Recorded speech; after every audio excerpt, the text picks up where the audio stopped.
زمانے میں سب کا حال یہ ہے، سب کا حال یہ ہے، اوپر سے لے کے نیچے تک، خواص کا، عوام کا، سب کا، دیندار بے دین، سب کے سب اس بات پر مجتمع ہیں کہ تم حلال اور مادی اسباب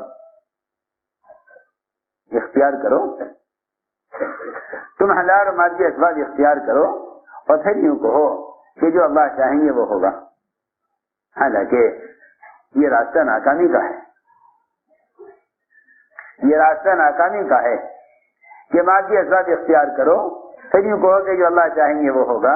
سوال اس بات کا ہے کہ تم نے اللہ سے ہونے کے لیے راستہ کیا اختیار کیا؟ سوال اس کا نہیں ہے کہ تم نے یہ کہہ دیا کہ جو اللہ چاہیں گے وہ ہوگا۔ کامیابی کے لیے کافی نہیں ہے کہ تم یہ کہو جو اللہ چاہیں گے وہ ہوگا۔ کامیابی کے لیے یہ کافی نہیں ہے کہ تم یوں کہو کہ جو اللہ چاہیں گے وہ ہوگا۔ میری بات توجہ سے سننی پڑے گی۔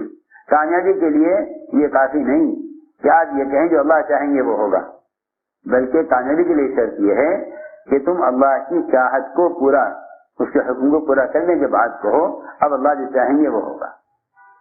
اگر اللہ تعالی ساری دنیا کے مسلمان اللہ کی اطاعت پر، اس کے نبی کی سنتوں پر مجتمع ہو جائیں، ساری دنیا کے مسلمان اللہ کی اطاعت پر اور نبی کی سنتوں پر مجتمع ہو جائیں، اور یہ کوئی گناہ نہ کریں، یہ کوئی گناہ نہ کریں، اور سارے اللہ کے احکام پورے کر دیں، اور اللہ تعالی ان مسلمانوں کو دنیا میں ایک ٹکڑا کھانے کو نہ دیں، ایک ٹکڑا پہننے کو نہ دیں، ایک جھوپڑا انہیں رہنے کو نہ دیں، دنیا میں ان کو کچھ نہ دیں،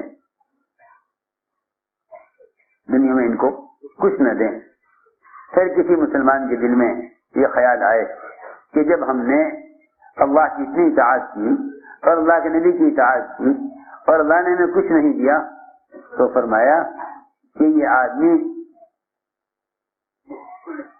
یہ شخص دین پر چلنے والا، یہ اس کا دین پر چلنا اپنی دنیا کے لیے ہوا، اللہ کے لیے نہ ہوا۔ اس کا دین پر چلنا اپنی دنیا کے لیے ہوا، اللہ کے لیے نہ ہوا۔ کیوں؟ اس لیے کہ اللہ کی اطاعت، اس کی عبادت اللہ کا حق ہے، اللہ کی اطاعت، اس کی عبادت اللہ کا حق ہے۔ بات ذہن میں رہے سب کے، جنت عبادت کا بدل نہیں ہے، جنت عبادت کا بدل نہیں ہے، جنت عبادت کا بدل نہیں ہے۔ عبادت تو اللہ کا حق ہے، عبادت اللہ کا حق ہے۔ اگر وہ سارے مسلمانوں کو جہنم میں ڈال دے تو اللہ تعالیٰ کو اس کا حق ہے۔ کوئی یہ نہیں کہہ سکتا اللہ سے کہ تو نے عمل کرنے والوں کو جہنم میں کیوں ڈال دیا۔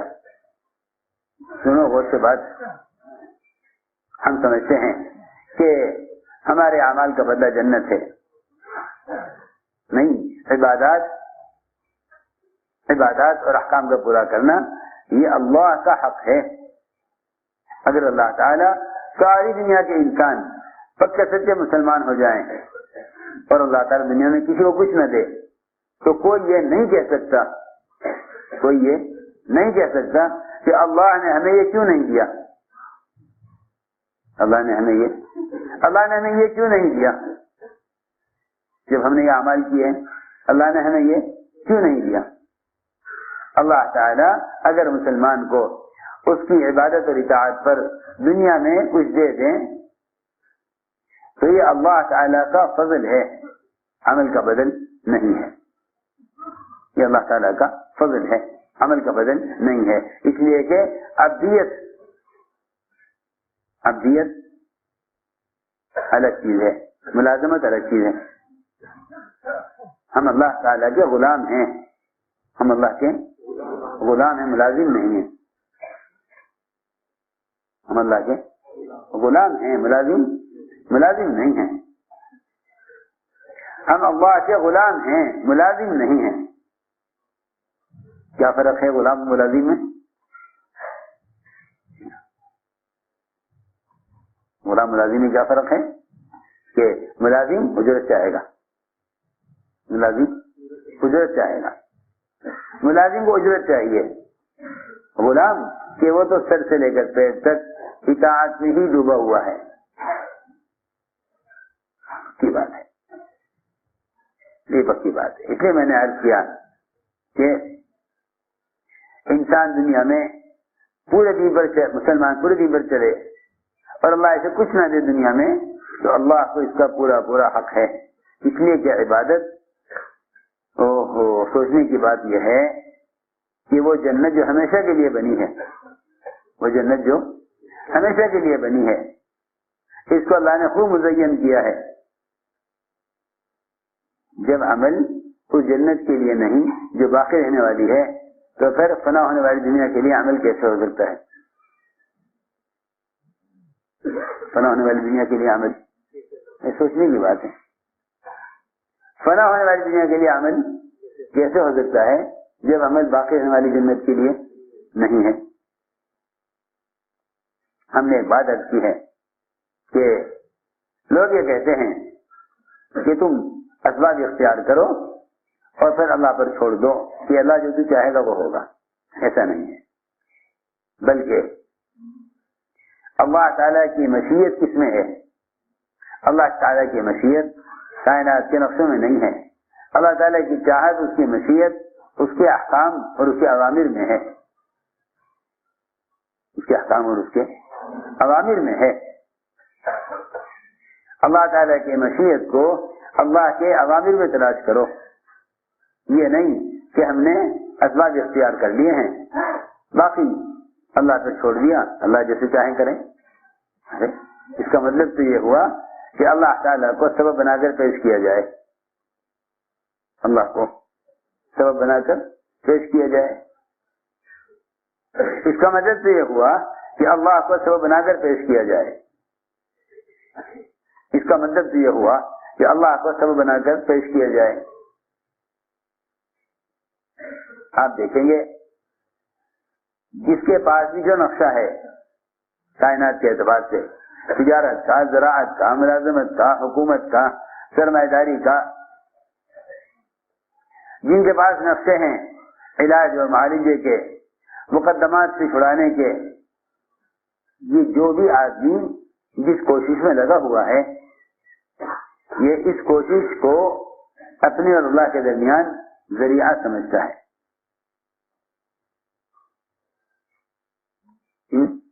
اس کوشش کو اپنے اللہ کے درمیان ذریعہ سمجھتا ہے، یہ اس کوشش کو اپنے اللہ کے درمیان ذریعہ سمجھتا ہے۔ اس لیے لوگ کہتے ہیں کہ بھئی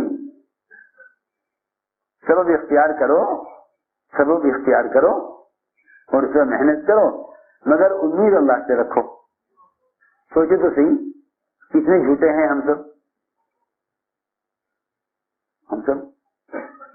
کتنے جھوٹے ہیں، کیسی جھوٹی بات کہتے ہیں۔ میری بات توجہ سے سننی پڑے گی۔ ہم سب کے سب اس غلط راستے پر مجتمع ہیں کہ سبب اختیار کرو اور امید اللہ سے رکھو۔ عجیب بات ہے، لوگ محنت کرتے ہیں اسباب پر اور کہتے ہیں کہ امید اللہ سے رکھو، امید اللہ سے رکھو، مطالبے حکام سے کرو، امید اللہ سے رکھو۔ ارے کیسے ہو سکتا ہے؟ آپ سوچئے، آپ ذرا سوچئے، ایک آدمی تجارت کرتا ہے تو کیا وہ زمین سے غلے کی امید کر سکتا ہے؟ کہ اس کا کام زراعت کا نہیں ہے۔ ایک آدمی تجارت کرتا ہے تو کیا وہ زمین سے غلے کی امید کر سکتا ہے؟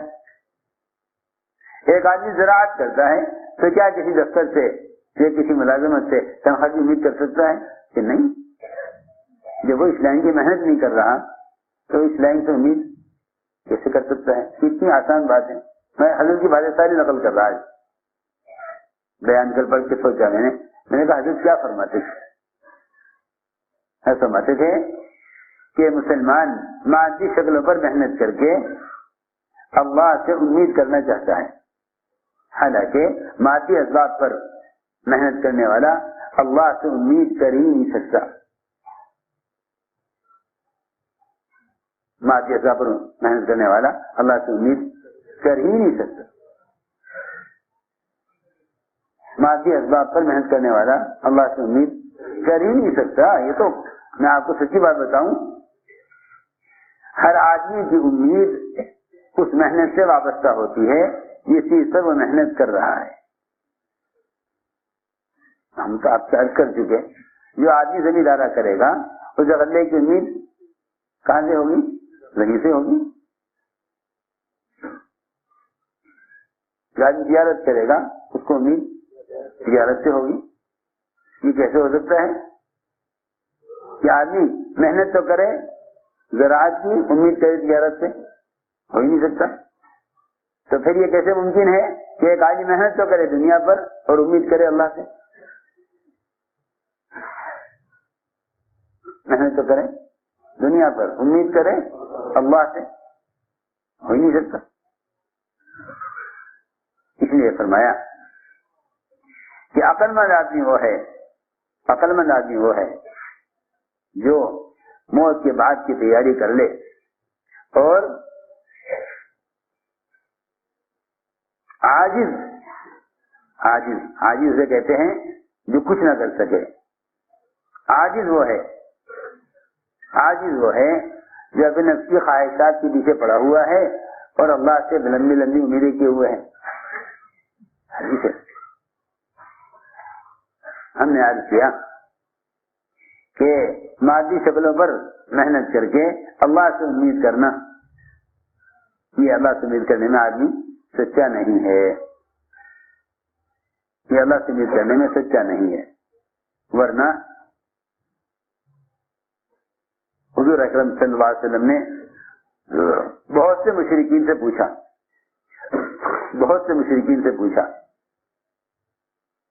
کہ تم پر کوئی مصیبت, کوئی پریشانی آ جاتی ہے تو پریشانی کو کون دور کرتا ہے؟ انہوں نے کہا کہ وہ اللہ جو تن تنا ہے, آسمانوں میں ہے, وہی ہماری مشکل کو دور کرتا ہے. دماغ نے جب حضور اکرم صلی اللہ علیہ وسلم کے علاج کا ارادہ کیا, کیونکہ اس نے سنا کہ محمد صلی اللہ علیہ وسلم بتوں کا انکار کرتے ہیں اور بتوں کی بات کرنے والوں کو گمراہ کہتے ہیں, تو امام نے کہا کہ میں نعوذ باللہ آپ کا علاج کروں گا. اور دماغ نے یہ کہا کہ آپ پر کوئی جناتی اثر ہے, آپ اس طرح کی باتیں کرتے ہیں. دماغ نے کہا کہ میں آپ کا علاج کروں گا, اس لیے کہ قریش نے کہا تھا دماغ سے, اپنے دماغ یہ محمد صلی اللہ علیہ وسلم بتوں کا انکار کرتے ہیں اور ہمارے بڑوں کو گمراہ کہتے ہیں. دماغ نے کہا یہ بات تو وہی کر سکتا ہے نعوذ باللہ جس پر کوئی اوپرا اثر ہو یا کوئی غلط ہوا لگ گئی ہو یا جناتی اس پر اثر ہو, میں ان کا علاج کروں گا. دماغ نے کہا کہ میں جانتا ہوں علاج کرنا. چنانچہ دماغ نے حضور اکرم صلی اللہ علیہ وسلم کو تلاش کیا, ملاقات ہوئی آپ سے. دماغ نے کہا کہ اے محمد صلی اللہ علیہ وسلم, آپ پر کوئی اثر ہے اور آپ پر کوئی جن مسلط ہے اور میں علاج کرنا جانتا ہوں, میں اپنی کوشش کروں گا آپ کے علاج میں, لیکن دماغ کہہ رہا ہے آپ سے لیکن شفا اللہ کے ہاتھ میں ہے.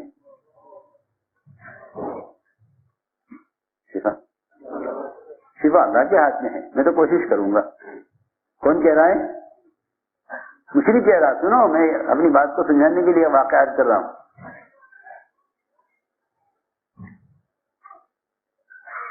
مشرک کہہ رہا ہے کہ میں تو اپنی سی کوشش کروں گا آپ کی صحت کے لیے, آپ کی اس کیفیت کو نعوذ باللہ ختم کرنے کے لیے, لیکن شفا اللہ کے ہاتھ میں ہے. اب اگر مسلمان بھی یہ کہے کہ ہاں بھائی ہم علاج تو کر رہے ہیں, ہم علاج تو کر رہے ہیں بیماری کے لیے, ہم دکان تو کر رہے ہیں نفع کے لیے, ہم زراعت تو کر رہے ہیں غلے کے لیے, لیکن کامیابی اللہ کے ہاتھ میں ہے. تو بھائی عقل اس بات کو قبول نہیں کرتی کہ ایک مشرک کے لیے کامیاب ہونے کا ضابطہ یہ ہے کہ بھئی کوشش کرو، کامیابی اللہ کے ہاتھ میں. ایک مسلمان کی زبان پر بھی یہ ہے کہ ہاں کوشش کرو تم مادی شکلوں میں، کامیابی اللہ کے ہاتھ میں. یہ بات تو سمجھ میں آتی نہیں، یہ بات تو سمجھ میں آتی نہیں. کیا فرق ہوا مومن اور مشرک کے؟ مومن اور مشرک کی اللہ کی ذات سے امید کرنے میں کیا فرق ہوا؟ میں یہ کہنا چاہتا ہوں، مومن اور مشرک کے اللہ سے امید کرنے میں کیا فرق ہوا؟ مومن اور مشرک کے اللہ سے امید کرنے میں کیا فرق ہوا؟ اس کو جاننا چاہیے، اس کو جاننا چاہیے. مومن اور مشرک کے اللہ سے امید کرنے میں فرق کیا ہوا؟ اگر مشرک یہ کہے کہ مادی اسباب میں محنت کرتے ہیں، اللہ سے امید کرتے ہیں، اور مسلمان بھی یہ کہے کہ تم اسباب میں کوشش کرو اور پھر امید اللہ سے کرو، تو دونوں میں فرق کیا ہوا؟ فرق بہت بڑا ہے.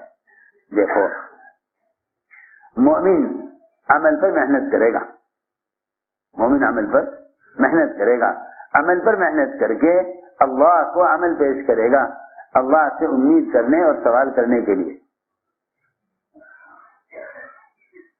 اللہ سے امید کرنے اور سوال کرنے کے لیے اللہ کیا پیش کرے گا؟ عمل پیش کرے گا. اللہ کو عمل پیش کرے گا مومن، اللہ سے امید کرنے کے لیے اور اللہ سے سوال کرنے کے لیے. مومن اللہ کے سامنے عمل پیش کرے گا، اللہ سے امید کرنے کے لیے، پھر اللہ سے سوال کرنے کے لیے. اس لیے کہ اللہ سے سوال وہی کرے گا جو اللہ سے امید کرے، اور اللہ سے امید وہی کر سکتا ہے جو اللہ کو عمل پیش کرے.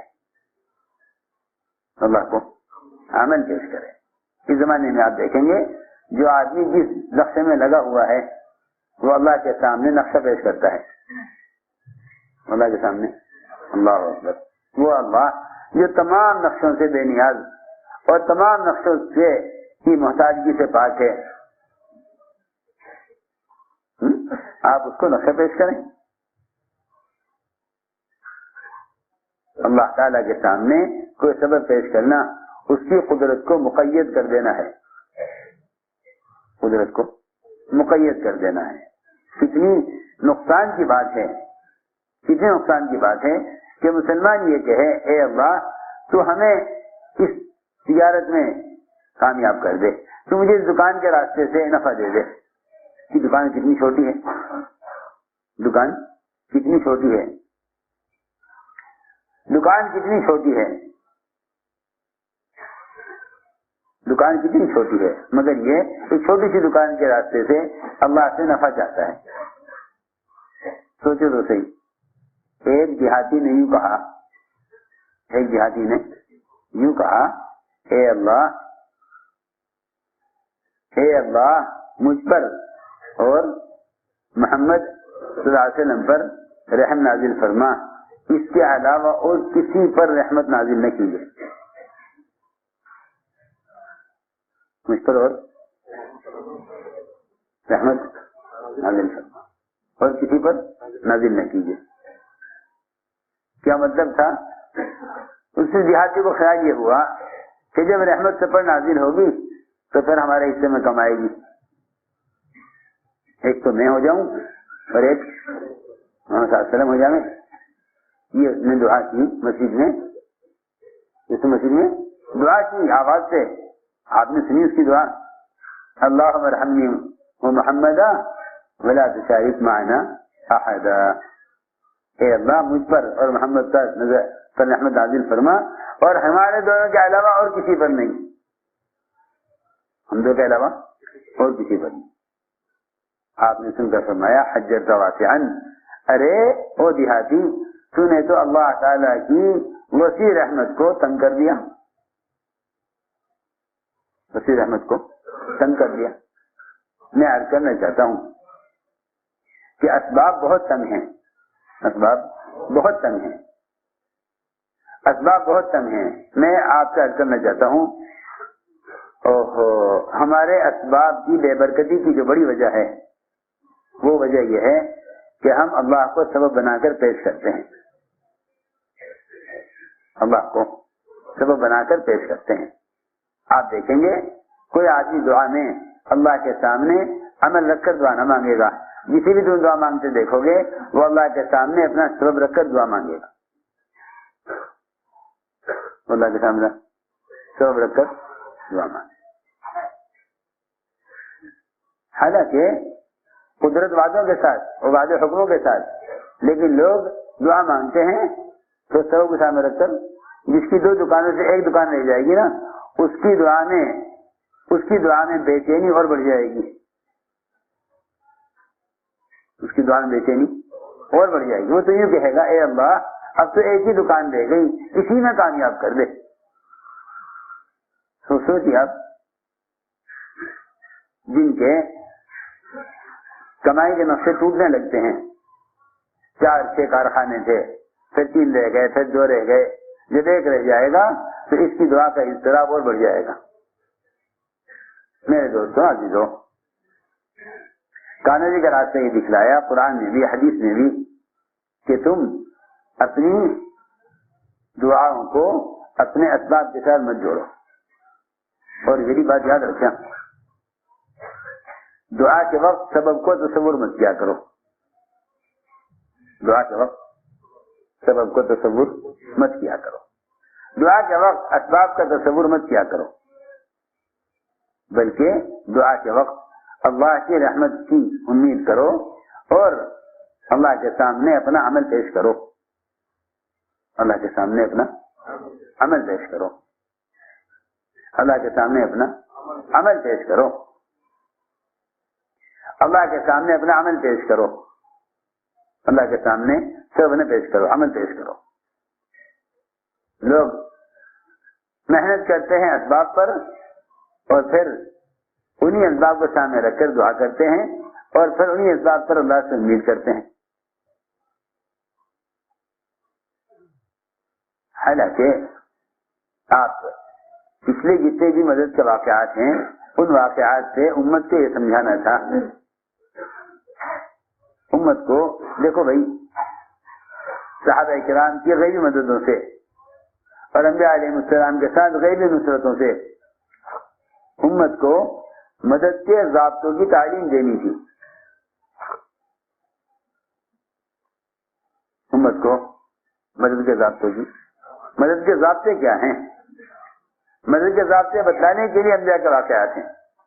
مدد کے ضابطے بتانے کے لیے صحابہ کی مدد کے واقعات ہیں. مدد کے ضابطے بتانے کے لیے کائنات کے اسباب یہ مدد کے ضابطے نہیں ہیں, بلکہ احکام مدد کے ضابطے ہیں. احکام مدد کے ضابطے ہیں. اس زمانے میں ساری دنیا کے مسلمان دنیا کے مادی اسباب کو اللہ کا ضابطہ سمجھتے ہیں. تجارت ضابطہ نہیں ہے, زراعت غلہ لینے کا ضابطہ نہیں ہے, حکومت عزت اور غلبے اور نظام ملک کو چلانے کا ضابطہ نہیں ہے. سارے نظام میں فرشتے پھیلے ہوئے ہیں. سارے نظام میں فرشتے پھیلے ہوئے ہیں. سارے نظام میں فرشتے پھیلے ہوئے ہیں. انسانوں کو اس کا کوئی استعداد نہیں کہ ہر دانے کے ساتھ ہر قدم پر فرشتہ لگا ہوا ہے. جو لوگ نظام کائنات کو کائنات کی شکلوں سے جوڑ لیتے ہیں انہیں ملائکہ اور اللہ کے کبھی خیال بھی نہیں آتا. انہیں کبھی خیال بھی نہیں آتا. وہ سمجھتے ہیں کہ سارا نظام کائنات اللہ تعالی نے مخلوق کے حوالے کر دیا ہے. میں اس لیے عرض کر رہا کہ انبیاء اور صحابہ کے واقعات جتنے غیر مددوں کے ہیں وہ انبیاء کے تعارف کے لیے نہیں ہیں, وہ صحابہ کو صحابہ بتانے کے لیے نہیں ہیں. اس زمانے کے لوگ سمجھتے ہیں اولیاء کی کرامتیں اولیاء کے تعارف کے لیے ہوتی ہیں, حالانکہ ایسا نہیں ہے. انبیاء کی مددیں, صحابہ کی نصرتیں, اولیاء کی کرامتیں ان تینوں قسم کے لوگوں کے تعارف کے لیے نہیں ہیں. یہی وجہ ہے کہ زمانے کا مسلمان کہتا ہے کہ جی ہم تو اس قابل نہیں ہیں, ہمارے ساتھ اسے کیسے ہو سکتا ہے, نہ ہم صحابی, نہ ہم نبی, نہ ہم ولی, ہمارے ساتھ اسے کیسے ہو سکتا ہے. یہ تو ان لوگوں کی بات ہے جو اس زمانے میں ہوا کرتے تھے. جی ہاں, حالانکہ انبیاء, صحابہ اور اولیاء ان کے ساتھ جو کچھ ظاہر کے خلاف ہوا ہے وہ ان کو سمجھانے کے، ان کے تعارف کے لیے نہیں ہوا، بلکہ عمل کی قوت بتلانے اور اللہ کی ذات تعالی سے فائدے اٹھانے کے راستے بتانے کے لیے ہوا ہے۔ یہ بات ہے۔ ولی کی کرامت ولی کے تعارف کے لیے نہیں ہے، اس کے عمل کے تعارف کے لیے ہے۔ ہماری بات نہیں آ رہی؟ ولی کی کرامت ولی کے تعارف کے لیے نہیں ہے، بلکہ اس کے عمل کے تعارف کے لیے ہے۔ ولی کی کرامت ولی کے تعارف، یہی وجہ ہے کہ لوگ اولیاء کی کرامتیں دیکھ کر اپنے عمل سے مایوس ہو جاتے ہیں۔ سمجھ آ رہی بات؟ اولیاء کی کرامتیں دیکھ کر اپنے عمل سے مایوس ہو جاتے ہیں۔ اللہ اکبر، یہ ولی، اور اس سے ایسا ہو گیا، اس نے مسلمانوں کو، اولیاء کی کرامتوں نے مسلمانوں کو بجائے ان اولیاء والے اعمال پر لانے کے، ان کی کرامتیں وہ عام مسلمانوں کے لیے مایوسی کا سبب بن گئی۔ کہنے کا مایوسی کا وہ کیا کہ جی ہمارے اعمال تو اس قابل ہے نہیں، ہمارے اعمال تو اس قابل ہے نہیں، اب تو یہ ہے کہ کوئی بات پیش آئے ہے تو بھائی اللہ والے سے جا کر دعا کرا لی جائے۔ معاملہ ہر ایک کے ساتھ اللہ کا براہ راست ہے۔ اللہ تعالیٰ نے کسی بھی زمانے میں عام مسلمانوں کے مسائل کو اولیاء، ابدال، کتب ان کے حوالے نہیں کیا، اور لوگ تو بیچارے تلاش کرتے ہیں کہ بھائی کوئی ایسا اللہ والا مل جائے جس کی برکت سے سب کا مسئلہ حل ہو جائے۔ حالانکہ جو حالات اللہ کے احکام کو توڑنے کی وجہ سے آئیں گے وہ عمل کرنے والے کے ذریعے سے حل نہیں ہوں گے۔ جو حالات مسلمان